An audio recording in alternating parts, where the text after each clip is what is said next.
오늘은 금년도 종료주일을 맞아 히브리서 5장 1절로 6절 말씀을 통해 예수님이 우리의 대제사장으로 오셨기에 라는 제목으로 말씀을 전하며 은혜를 함께 받고 성찬 예식을 행하고자 합니다. 모든 성경 중에서도 특별히 히브리서는 영광스러운 복음, 완전한 구원을 말해주는 성경이라 말할 수 있습니다. 유독 이 사실에 대해서 말하는 히브리서가 강조하는 내용은 바로 예수님께서 우리의 대제사장으로 오셨다는 것입니다. 구약시대에 중요한 세 직분이 있다라면 그것은 선지자, 제사장, 왕입니다. 이 직분과 관계되는 것은 기름 부음입니다.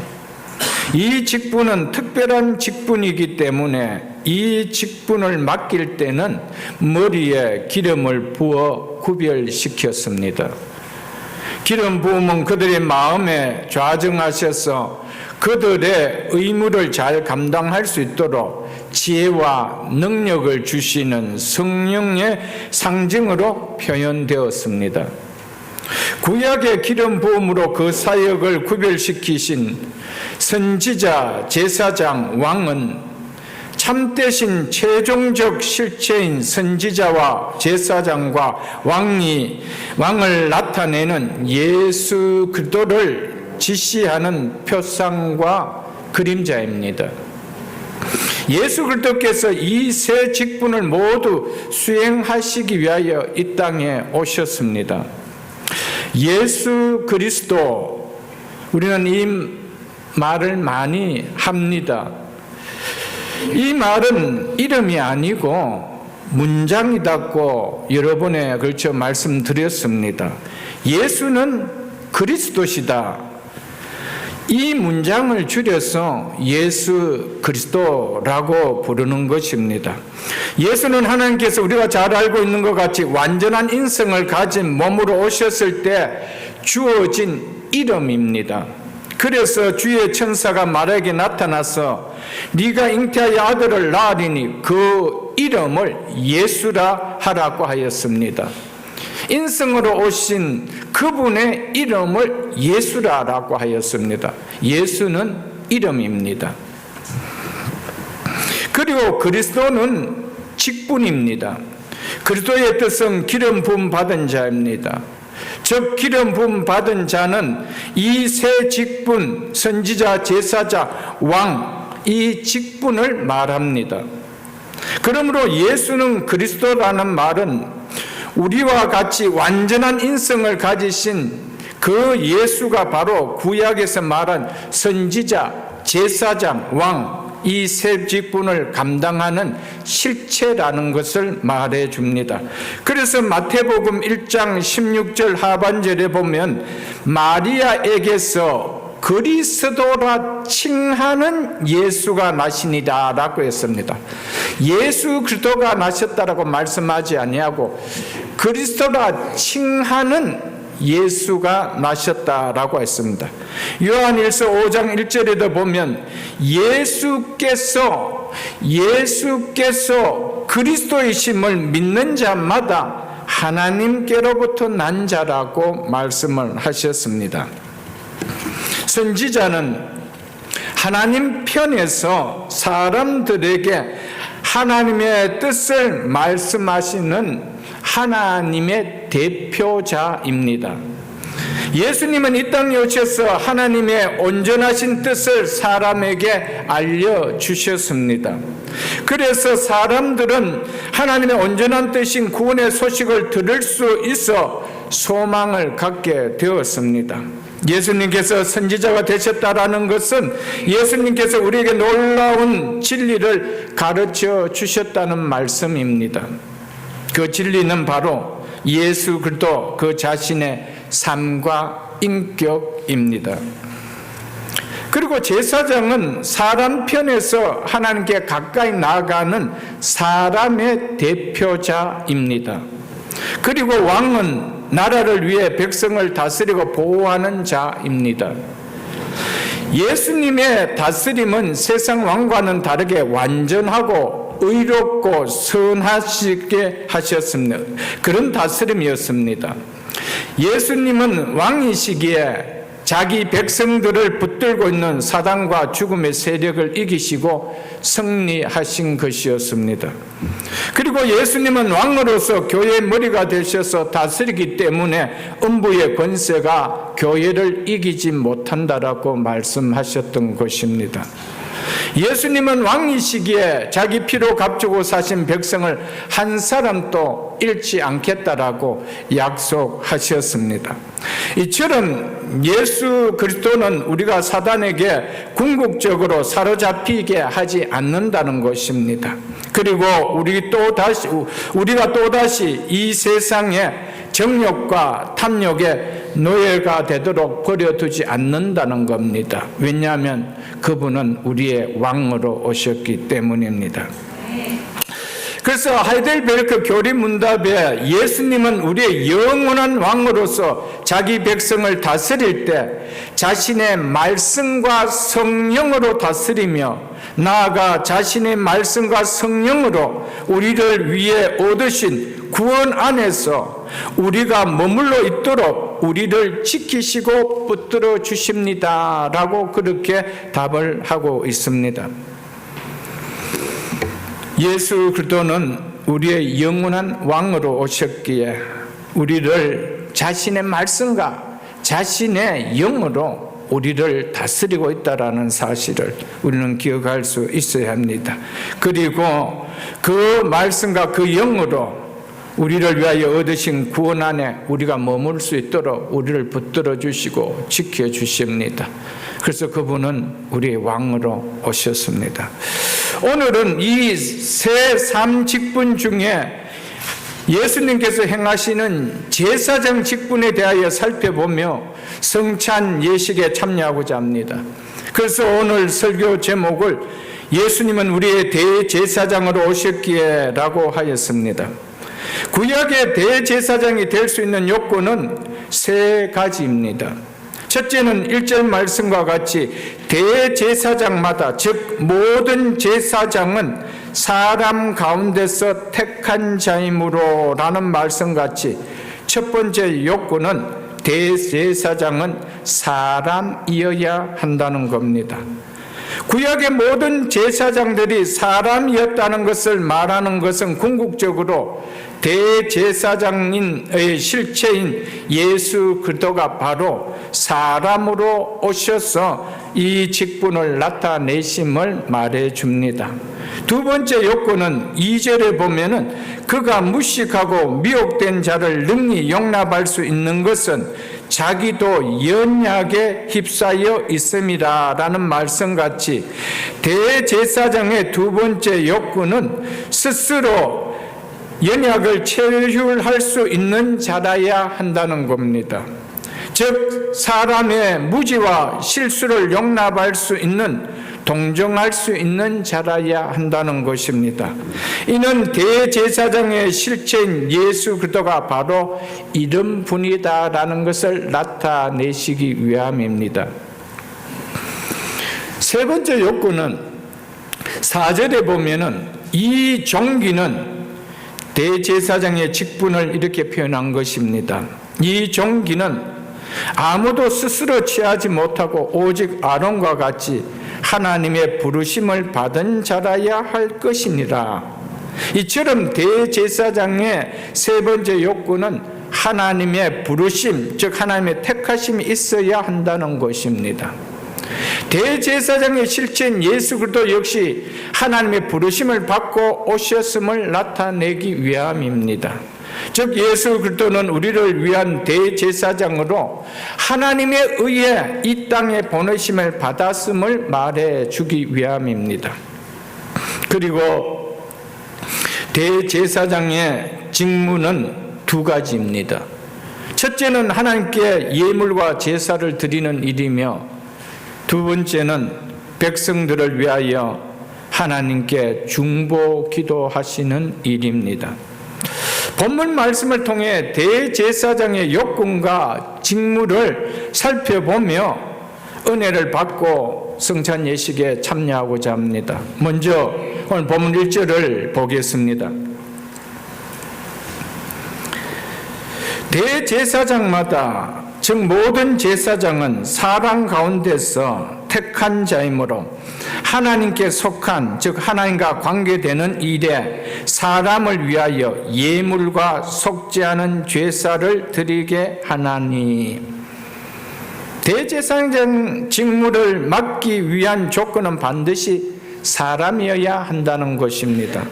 천사들은 이 직분을 맡을 수가 없습니다. 합당하지 않는 것입니다. 왜냐하면 대제사장의 일의 성격이 예물과 제사를 드림을 통해 다른 사람을 대표하는 것이기 때문입니다. 대제사장은 소명과 직무의 목적은 매우 분명합니다. 그것은 사람들의 죄 문제를 다루는 것입니다. 그래서 대제사장은 속죄 예물과 제사로서 하나님 앞에서 죄인을 대표하도록 하나님의 임명을 받은 것입니다. 그래서 다른 사람을 대표하려면은 대제사장은 반드시 사람이어야 한다는 것입니다. 대제사장은 중보자로서 하나님 앞에서 죄인인 사람을 대표할 뿐 아니다. 또한 죄를 범한 사람들을 대신하여 하나님 앞에 죄를 속하는 예물과 제사를 통해 하나님과 화목을 이룰 수 있도록 합니다. 이것이 대제사장의 역할 가운데 가장 중요한 역할입니다. 이처럼 대제사장은 사람을 대표하여 하나님께 제사를 드리는 존재들이기 때문에 대제사장은 자신이 대표하고 있는 사람의 아픔과 연약함 등 모든 사정을 잘 알고 있어야 할 뿐 아니라 자신이 대표하고 있는 모든 사람들과 공통적인 연대성을 가지고 있어야 하는 것입니다. 이 때문에 하나님께서는 사람과 하나님 가운데 중보자 기능을 담당할 대제사장을 오직 사람 가운데서 택하여 사람을 위해 사역하도록 하신 것입니다. 대제사장은 하나님 앞에서 사람인 우리를 대표하는 존재입니다. 그렇기 때문에 대제사장은 사람을 대표하기 때문에 어떤 것도 대제사장이 될 수가 없습니다. 천사가 이직을 감당할 수는 없는 것입니다. 그러므로 우리를 대표하는 존재가 대제사장이기 때문에 대제사장은 인간의 고뇌와 절망과 아픔과 고독과 슬픔 등을 겪어보지 못한 자라면은 하나님과 사람 사이의 중보자로서 우리 인간을 대표하는 대제사장이 되지 못하기에 그리스도께서 인간의 본성을 취하신 것은 바로 우리의 체질을 아시는 우리의 대표자가 되시기 위함이었습니다. 그래서 하늘의 모든 영광을 뒤로 하시고 하나님이신 그분 말씀이 육신이 되어 이 땅에 오셨던 것이었습니다. 사람이 죄를 범하고 속죄를 받으려면 반드시 두 가지가 있어야 합니다. 첫째는 속죄 예물이 있어야 하고요. 두 번째는 속죄 예물을 하나님께 드리는 제사장이 있어야 합니다. 두 가지 모두가 있어야 속죄받는 일이 가능해집니다. 그렇지 않으면 성립되어질 수가 없습니다. 일반 사람이 스스로 속죄 제사를 드릴 수는 절대로 없습니다. 왕이라 할지라도 할 수가 없습니다. 반드시 제사장이라야만이 제사를 드릴 수가 있었습니다. 그러나 제사장이 하는 일은 사람의 일이 아니라 하나님의 일이라고 말씀하고 있습니다. 그래서 오늘 본문의 1절에 보면 하나님께 속한 일에, 즉 하나님과 관계되는 일에 사람을 위하여 예물과 속죄하는 제사를 드리게 하느니라고 하였습니다. 그래서 하나님께 속한 일이기 때문에 반드시 하나님이 세워야 된다는 겁니다. 내가 스스로 할 수 있는 일이 아니라는 것입니다. 그렇기 때문에 하나님께서 세운 자를 통해서만 우리의 죄를 속함받는 이 하나님의 일을 하나님께서 하게 하셨다는 것이죠. 그래서 대제사장은 사람을 위하여, 사람을 대표하여 하나님의 일을 행하도록 임명된 자입니다. 성경 한 곳을 찾아보겠습니다. 구약 레위기 1장을 보겠습니다. 구약 성경 146쪽입니다. 구약 성경 146쪽 레위기 1장 1절로 4절을 보겠습니다.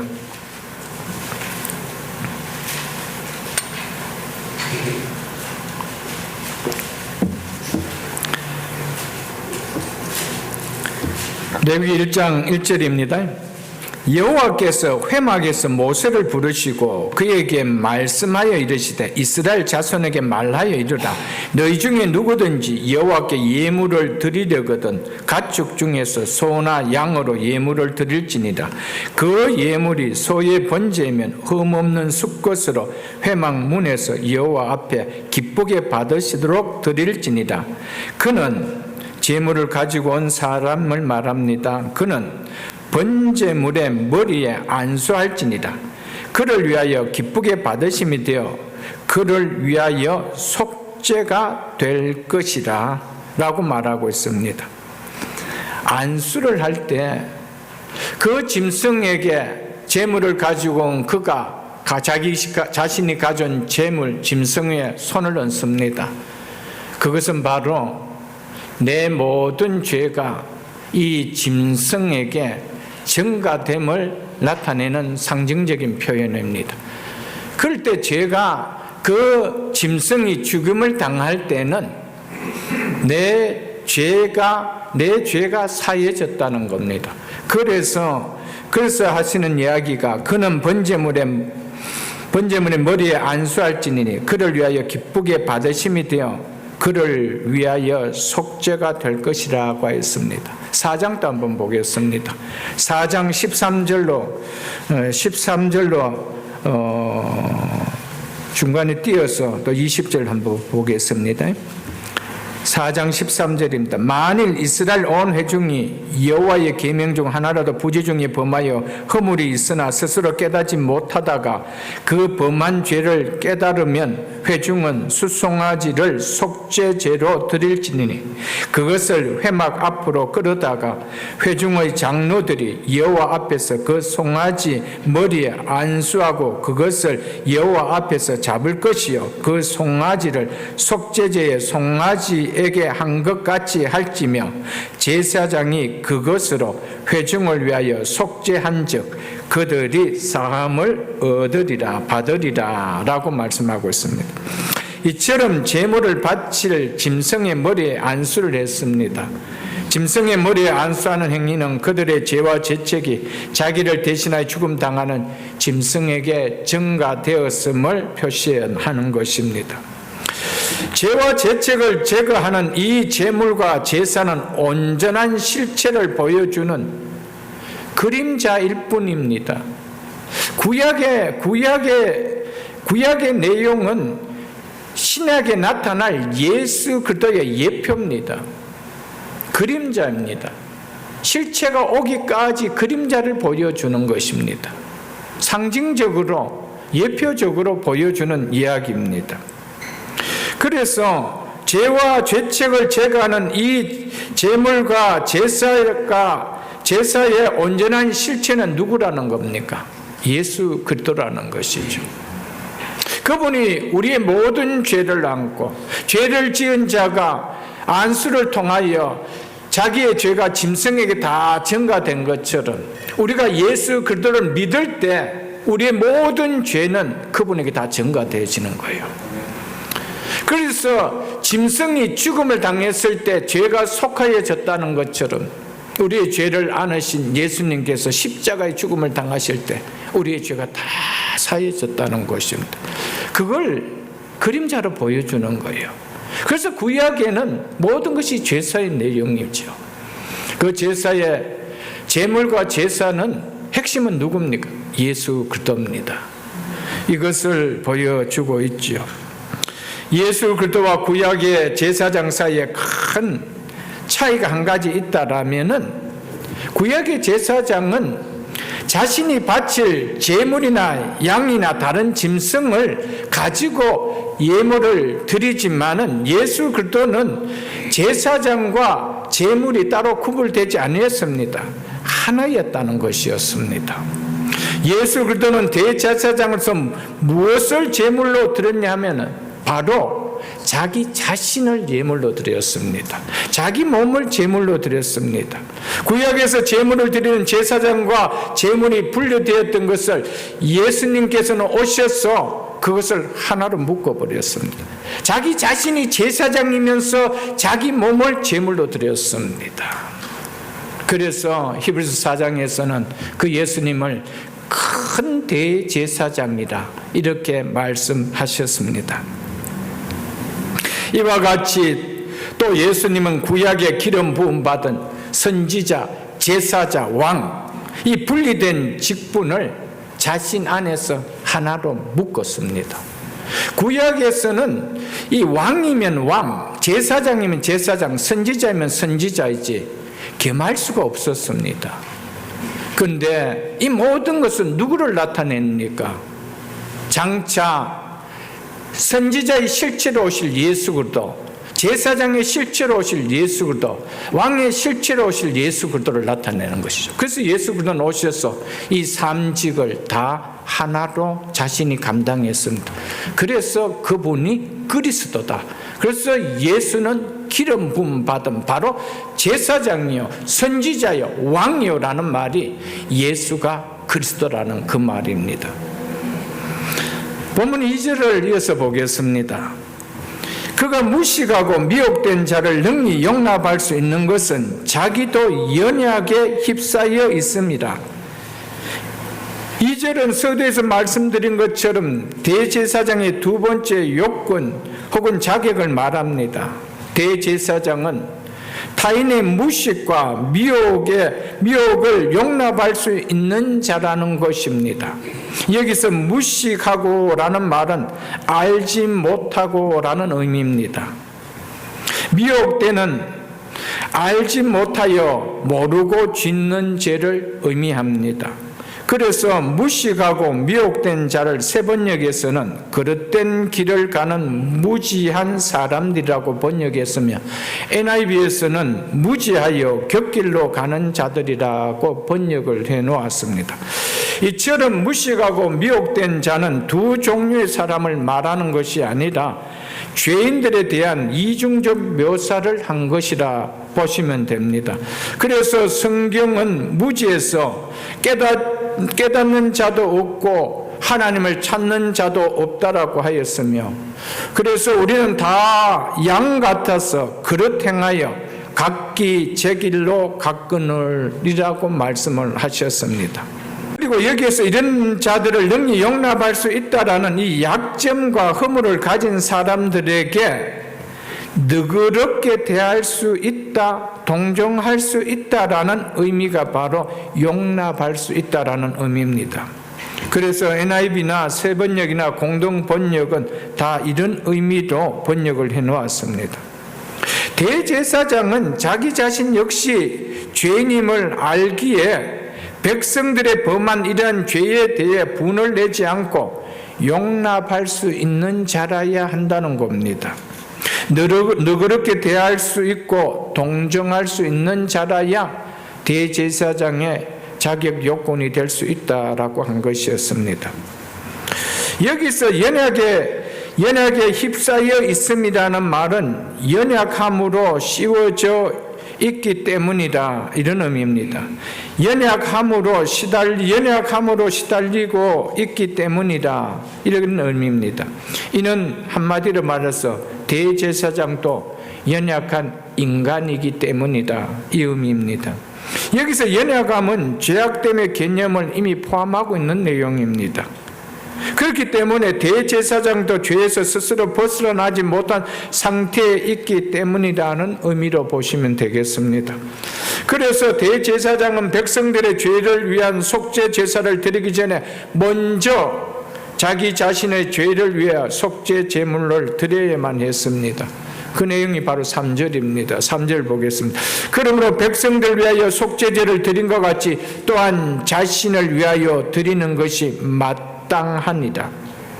대제사장도 연약함에 휩싸여 있는 자이기 때문에 자기 자신도 죄를 범하지 아니할 수 없는 연약한 자라는 것이죠.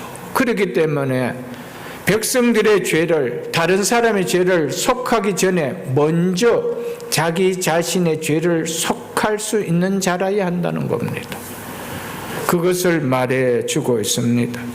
그래서 아론의 후손 대제사장들은 속죄를 먼저 자신과 가족의 속죄를 위하여 속죄 제사를 드렸습니다. 이는 그들 역시 죄를 범할 수밖에 없는 연약한 죄인이기 때문이죠. 그렇기 때문에 대제사장은 죄인들의 연민을 가지고 너그럽게 대할 수가 있었던 것입니다.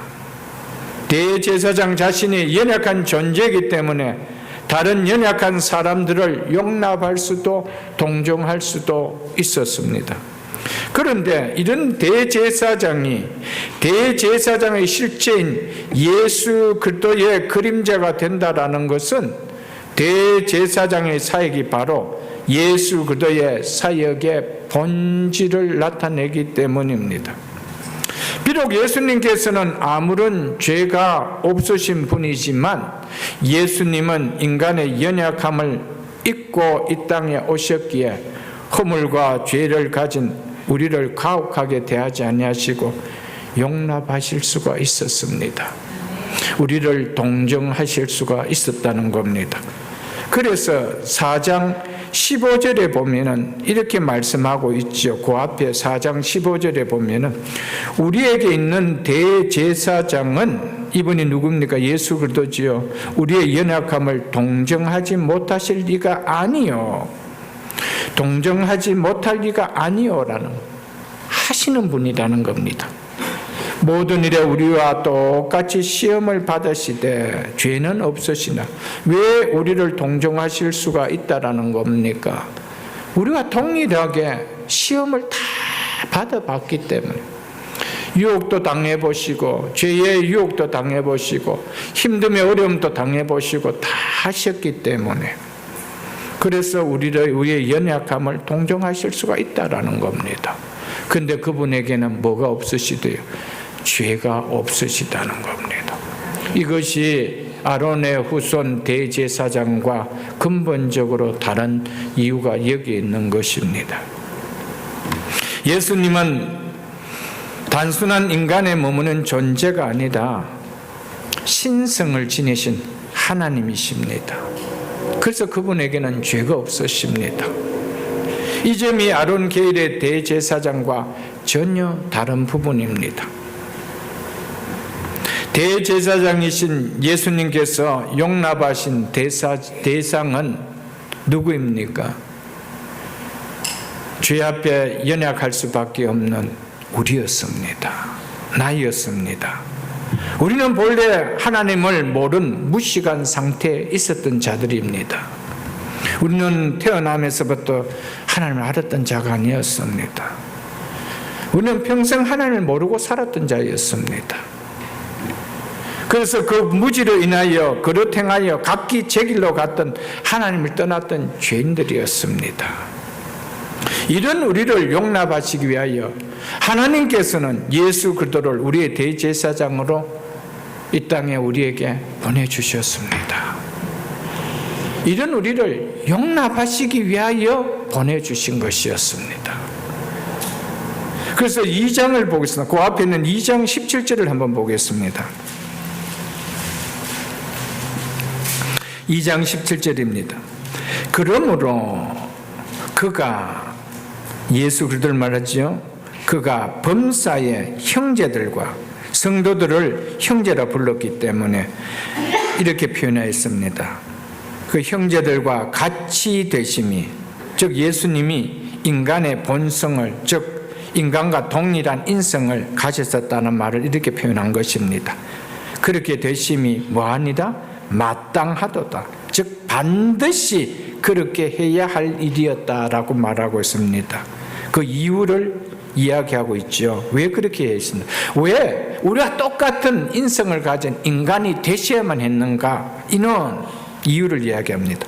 하나님의 일에 자비하고 신실한 대제사장이 되어 우리의 죄를, 백성의 죄를 속량하려 하심이기 때문이라 이렇게 말했습니다.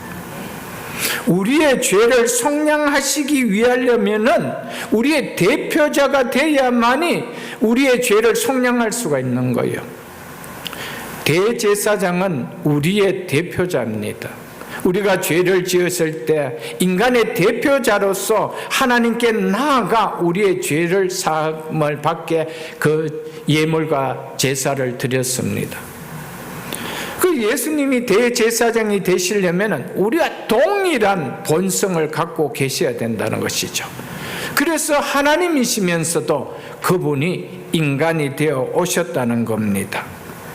왜 오셨대요? 하나님의 일에 자비하고 신실한 대제사장이 되어 백성의 죄를 속량하려 하심이기 때문이라 이렇게 말씀하고 있습니다. 7장도 한번 보겠습니다. 히브리서 7장 27절을 보겠습니다.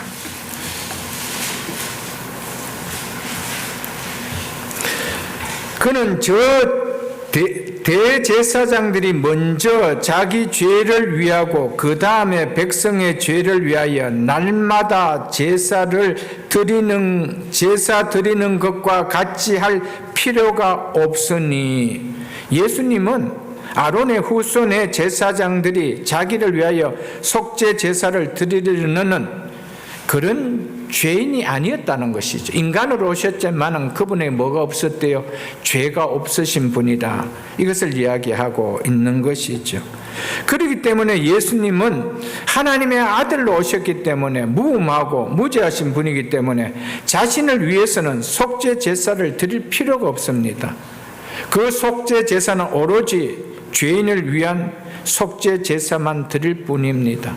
그렇기 때문에 그분의 제사는 늘 자기의 죄를 또 속해야만 되는 그 제사장이 드리는 제사같이 또 드리고 날마다 드리는 그런 제사가 아니었다는 겁니다.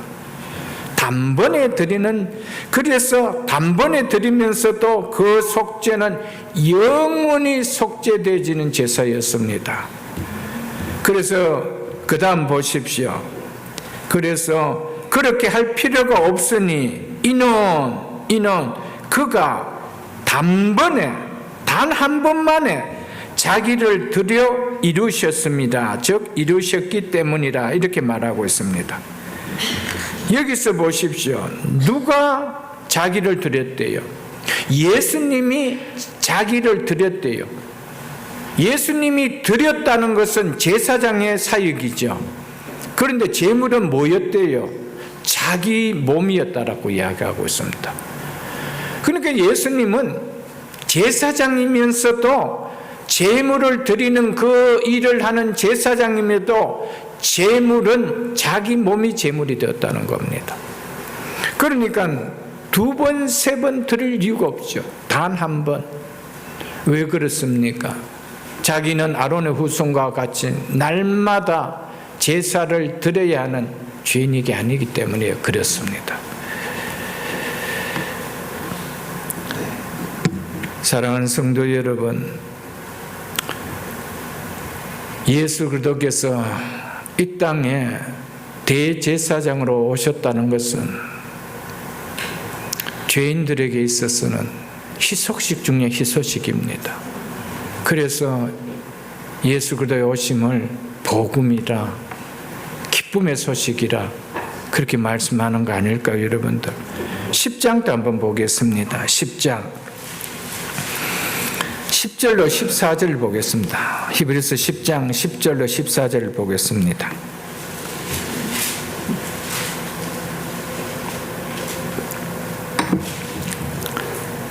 (10장 10절로 14절입니다)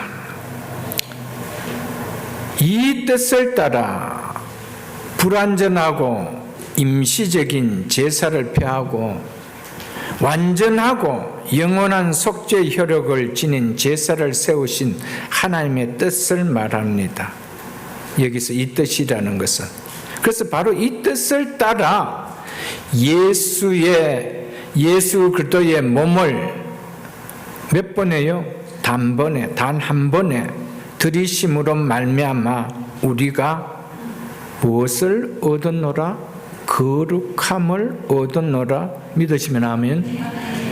여러분, 예수 그리스도의 단 한 번에 그분이 제사장이 되셔서 자기 몸을 제물로 드리는 일로 말미암아 우리가 거룩함을 입었대요. 그러니까 또 더 우리의 죄 용서가 필요한 제물이 있어야 되고 제사장이 있어야 되느냐는 거예요. 없다라는 겁니다. 더 이상이 없는 거예요. 그래서 예수님께서 십자가의 죽으심으로 말미암아 성전 휘장을 찢으시고 성전을 무너뜨리게 해버렸었죠. 왜 그랬었습니까? 성전이 이제 더 필요 없는 거예요.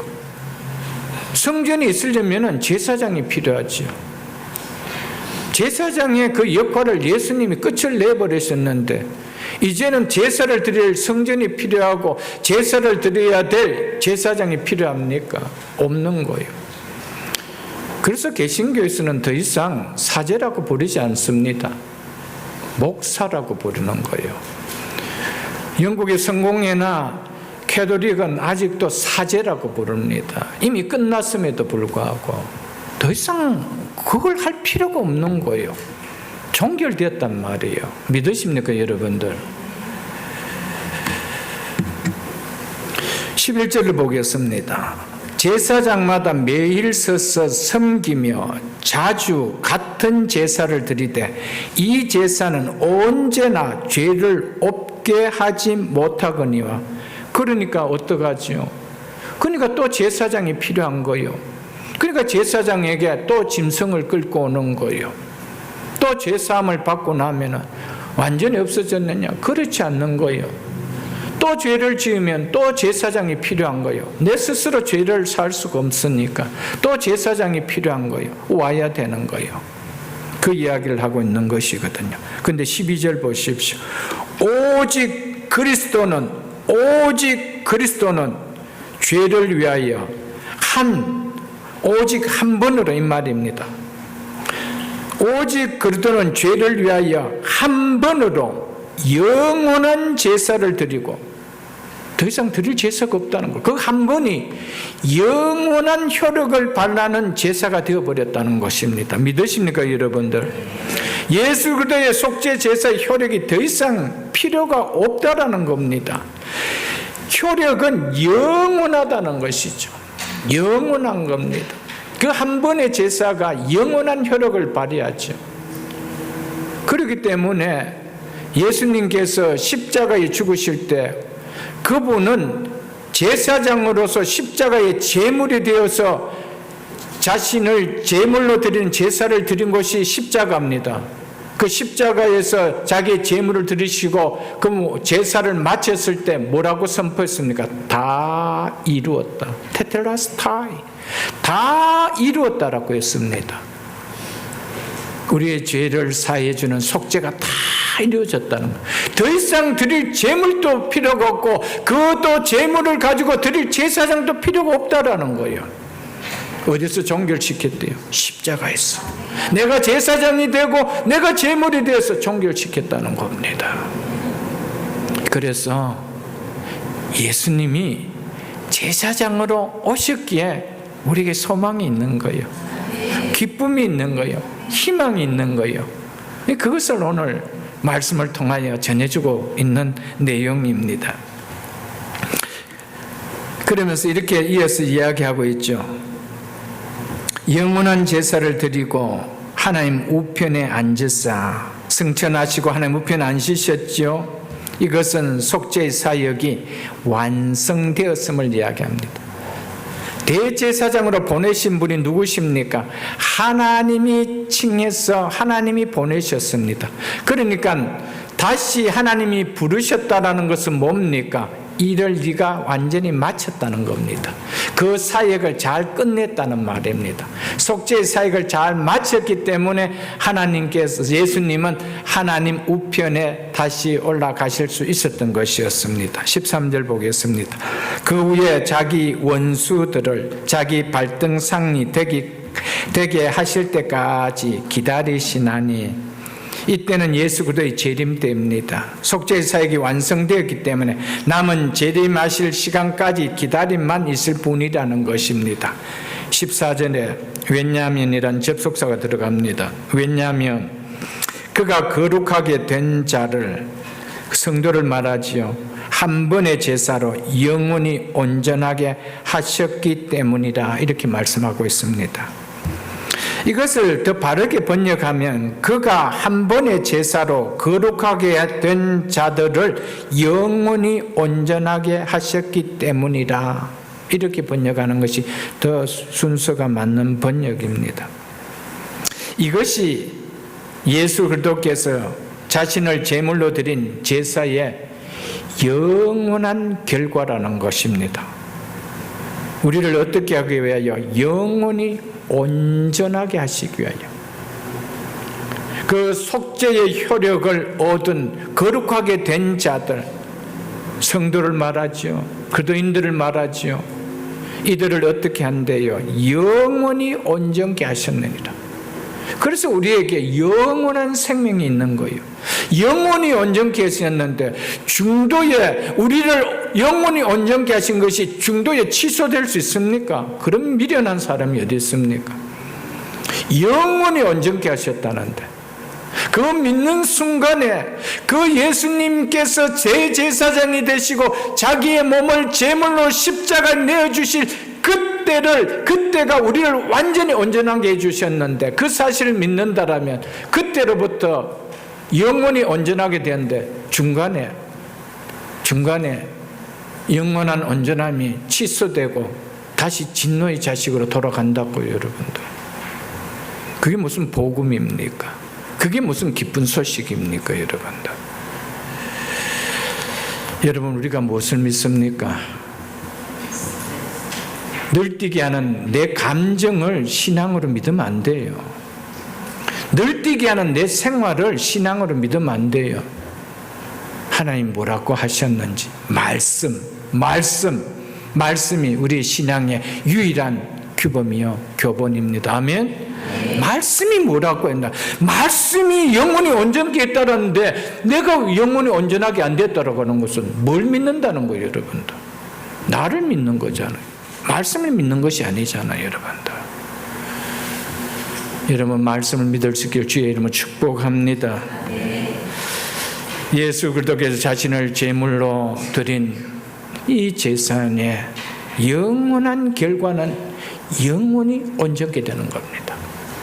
그래서 우리는 그 나라에 가면은 영원히 온전하게 되기 때문에 그 나라에서는 죄가 더 이상 일어날 수가 있는 곳이 아닙니다.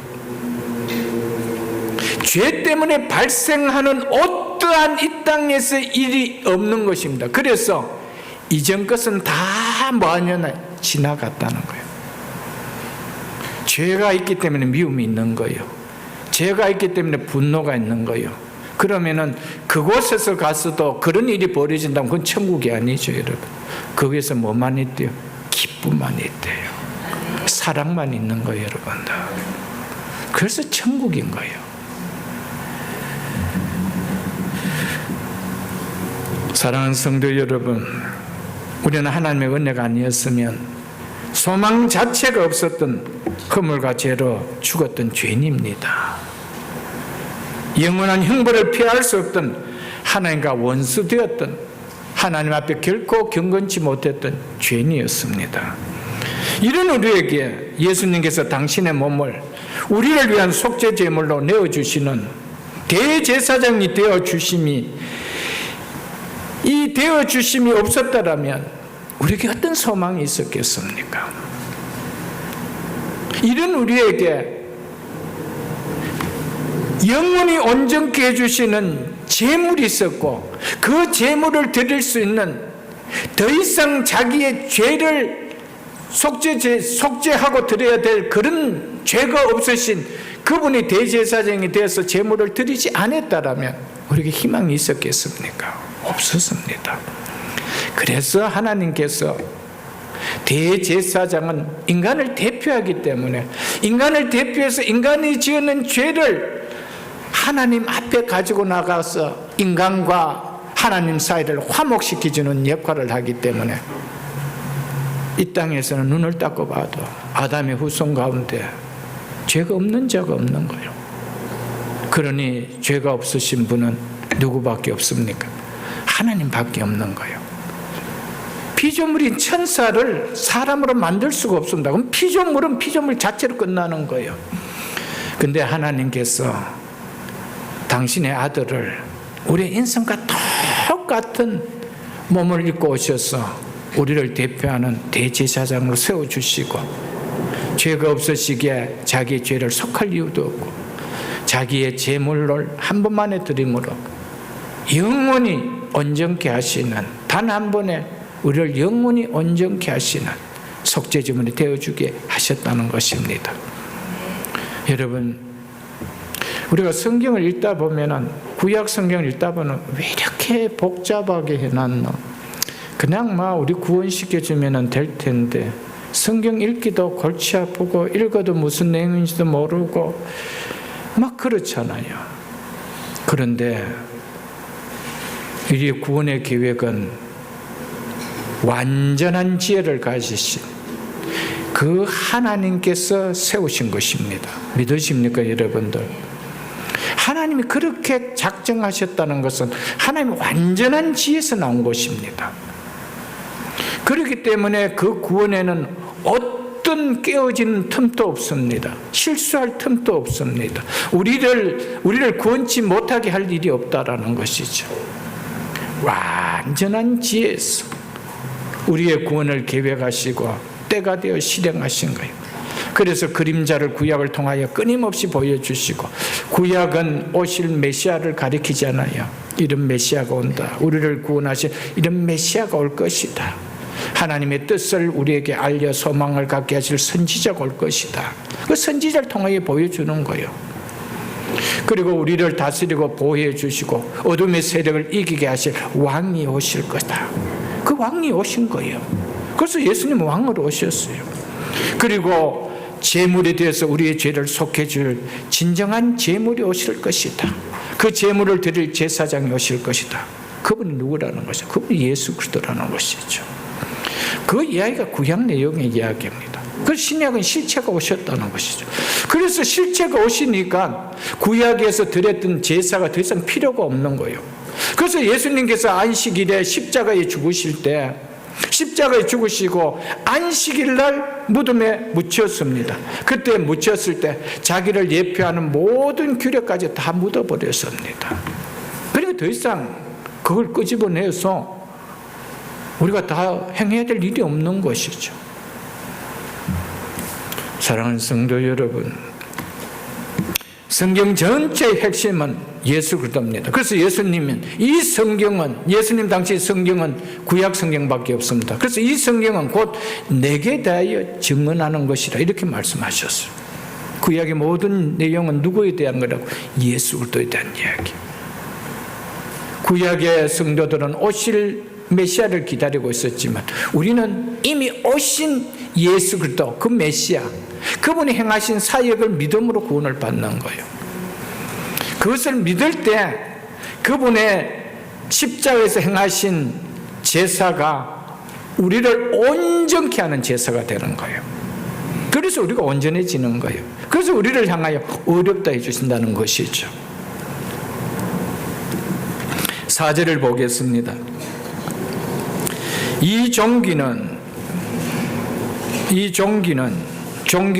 자리는, 공동번역에 보면은 명예로운 직무는 이렇게 표현해 놨습니다. 이것은 제사장의 직무를 이야기한다고 말했죠. 제사장의 직무가 이렇게 존귀한 직무라는 거예요. 아무도 스스로 취하지 못하고 오직 아론과 같이 하나님의 부르심을 받은 자라야 할 것이나 어느 누구도 스스로 대제사장이 되기를 선택할 수가 없다라는 겁니다. 대제사장은 자원함으로 되는 직분도 아니고 백성들이 뽑아서 선출해서 선출직이 되어지는 것도 아니라는 것입니다. 대제사장은 하나님이 택하시고 부르심을 받은 자에게만 주어지는 존귀한 직분이라고 말하고 있습니다. 이는 대제사장의 실체로 오실 예수 그리스도는 스스로 대제사장이 되신 것이 아니라 아버지 하나님에 의해서 임명을 받아 직무를 감당함을 보여주고 있는 것입니다. 그래서 이어서 5절을 보겠습니다. 또한 이와 같이 그리스도께서 대제사장이 되심도 스스로 영광을 취하심이 아니요 아론의 후손 대제사장도 스스로 대제사장을 취한 것이 아닌 것처럼 예수 그리스도께서도 대제사장이 되심도 스스로 영광을 취하심이 아니라는 겁니다.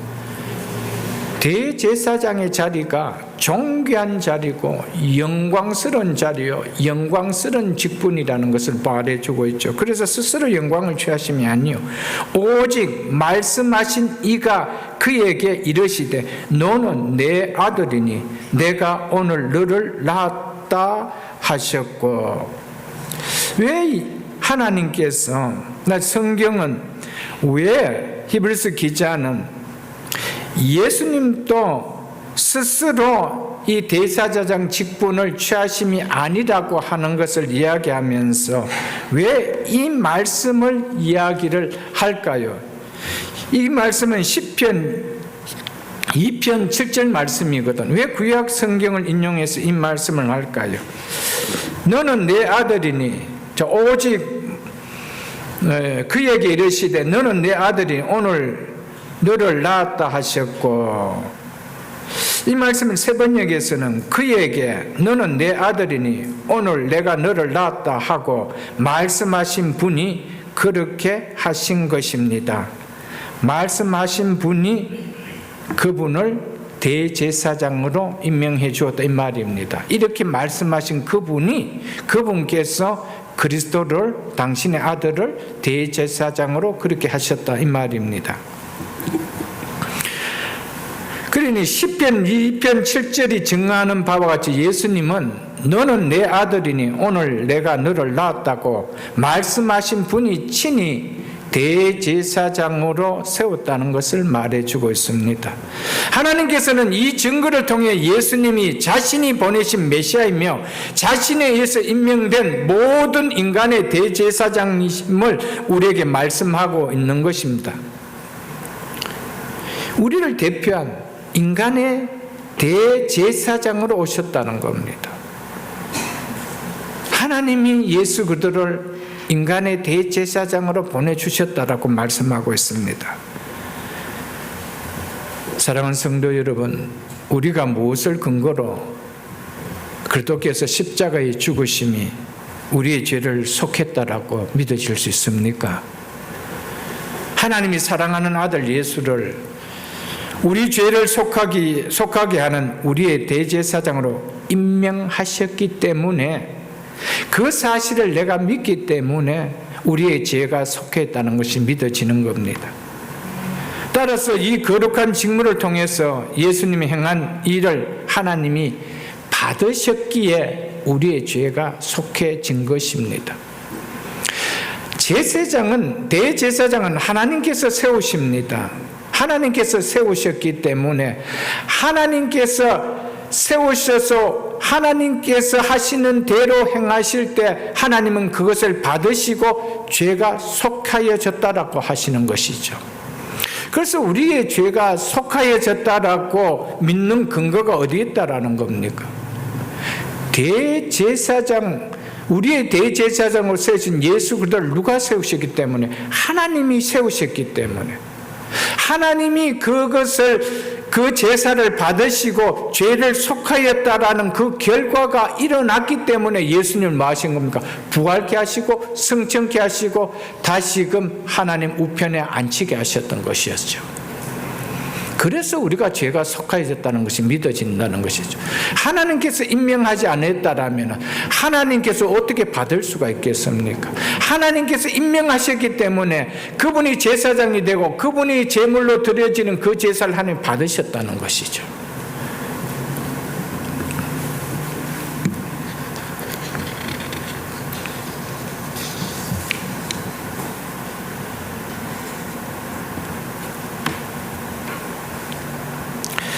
예수님이 실제로 대제사장의 직무에 임명을 받으셨다는 것을 입증하는 사실은 첫 번째로 이 히브리서 저자가 시편 2편 7절의 말씀을 하셨고 그 다음에 시편 110편 4절을 말씀을 통하여 하나님께서 예수 그리스도를 대제사장을 임명했다라는 것을 말씀해 주고 있습니다. 마지막으로 6절을 보겠습니다.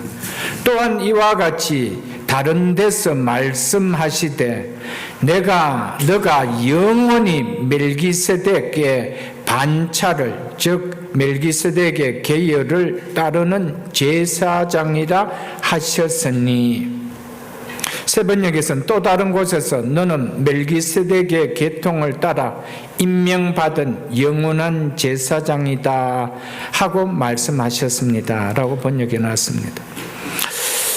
6절에 이 말씀 6절이 말하는 요지는 하나님이 예수님을 멜기세덱의 반차를 따른 제사장으로 세웠다는 것입니다.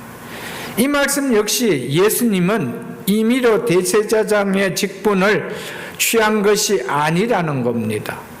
따랐다는 겁니다. 멜기세덱의 반차를 따라서 된 것이지 내가 스스로 취하지 않았다라는 겁니다. 그것을 이야기해 주고 있습니다. 창세기를 한번 보셔야 되겠습니다. 창세기 14장 18절을 보겠습니다. 창세기 14장 18절.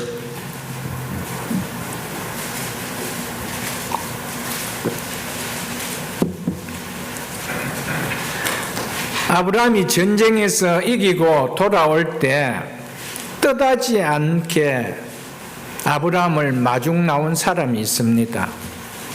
그 내용이 14장 18절입니다. 살렘 왕 멜기세덱이 떡과 포도주를 가지고 나왔으니 그는 멜기세덱은 어떤 자래요?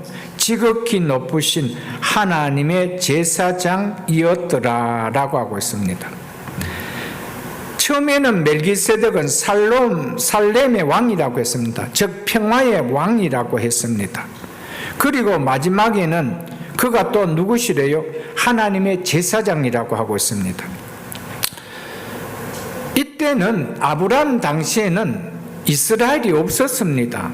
그리고 성막도 성전도 없었습니다. 그래서 제사 제도가 없었습니다. 그런데 멜기세덱을 살렘 왕이라고 하고 또 하나님의 제사장이라고 모세가 기록하고 있는 거예요.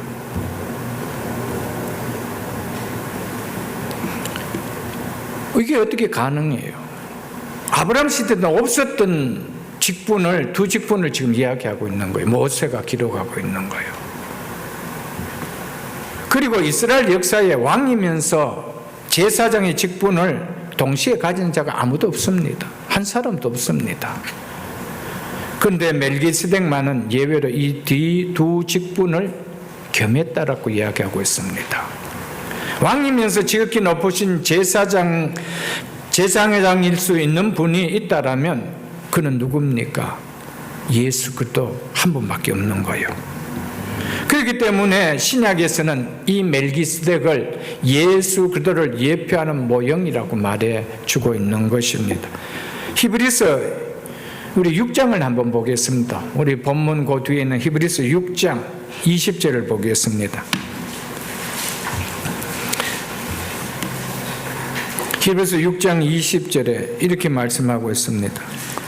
예수께서 멜기세덱의 반차를 따라 영원히 대제사장이 되어 우리를 위하여 들어가셨느냐. 어디로 들어가셨나? 휘장 안으로, 즉 하늘 지성소로 들어가셨다는 말입니다. 하늘 지성소로.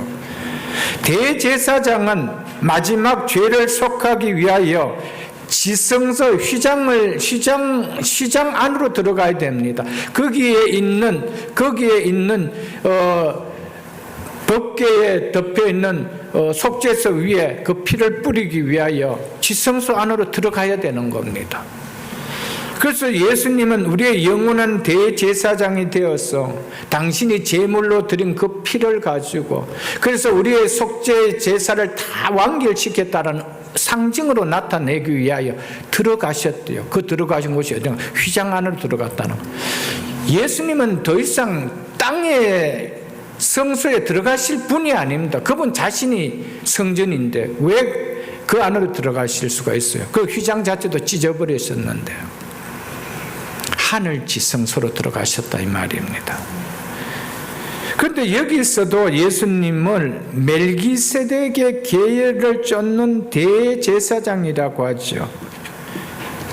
왕이면서도 동시에 대제사장이라는 것을 말해주고 있습니다. 그런데 이 멜기세덱이 한번 보십시오. 아까 창세기에 보니까 아브라함이 승리하고 올 때 뭘 가지고 마중 나왔대요, 여러분들?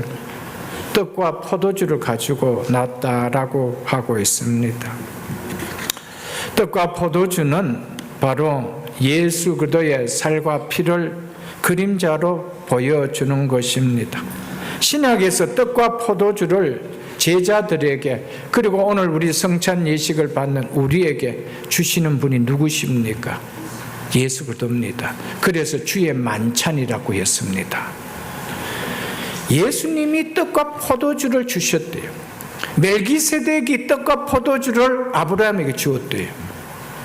누구란 말입니까? 예수 그리스도란 말입니다. 그것을 그림자로 보여주고 있는 것이죠.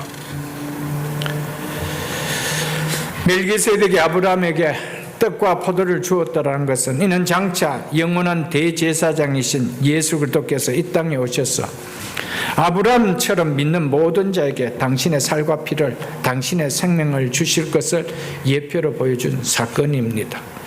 이로부터 멜기세덱의 이름은 1000년 뒤 시편 110편 4절에 나타납니다. 이것이 오늘 본문 6절인데 시편을 보면 더 의미가 와닿습니다. 시편 110편 4절을 보겠습니다. 시편 110편 4절입니다. 시편 110편 4절 886쪽입니다. 구약성경 886쪽 시편 110편 4절입니다.